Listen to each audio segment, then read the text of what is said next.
Hola família, res, seguim amb el nostre canal, difonent, donant a conèixer diferents llibres, amb el Capgròs de la llibreria i l'Emma que ens fa preguntes, com aquell que s'apropa a la parada i veu un llibre que diu La bruixa catalana i se li acudeixen diferents preguntes. Jo intentaré contestar-li.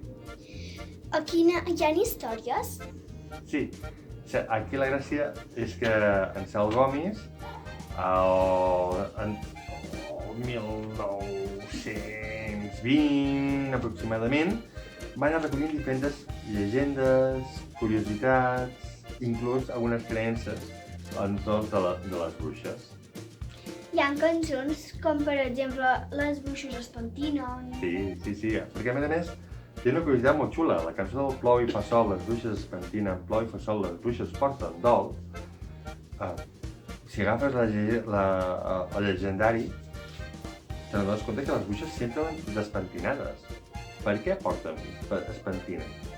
Una de les possibilitats que molts folcloristes, i entre ells el Cel Gomis també ho defensa, és que moltes llegendes abans, en comptes de parlar de bruixes, parlaven de fades.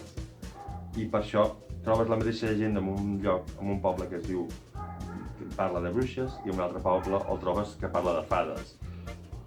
I d'aquí ells creuen que abans poder la cançó deia plou i fa sol, les fades es pentinen, plou i fa sol, les bruixes porten dol. Qui ha fet els dibuixos? Aquí les il·lustracions d'aquesta edició són d'en David Granato.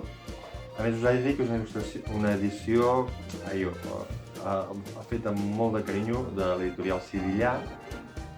I el paper, el dibuix i tot fa que entris en un món ja màgic per si mateix del llibre i de la temàtica.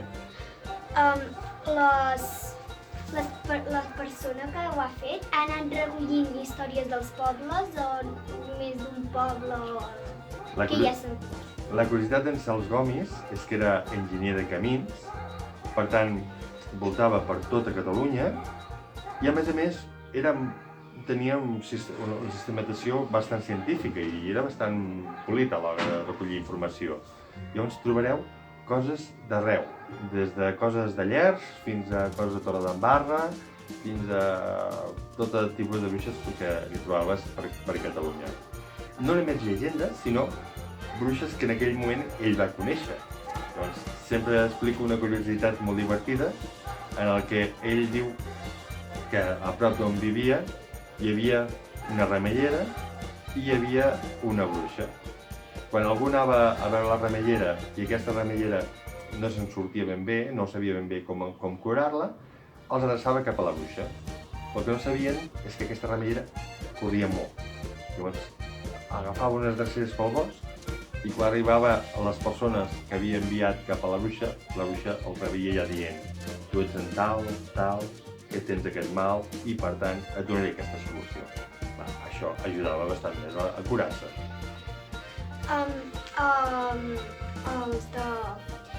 Els d'aquest llibre que han fet han posat històries dels gats?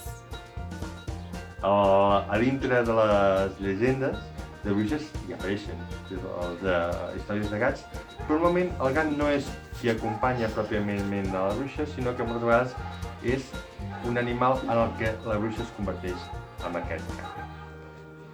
Res, de moment us deixo aquí i espero deixar-vos amb el darrer de tornar-hi.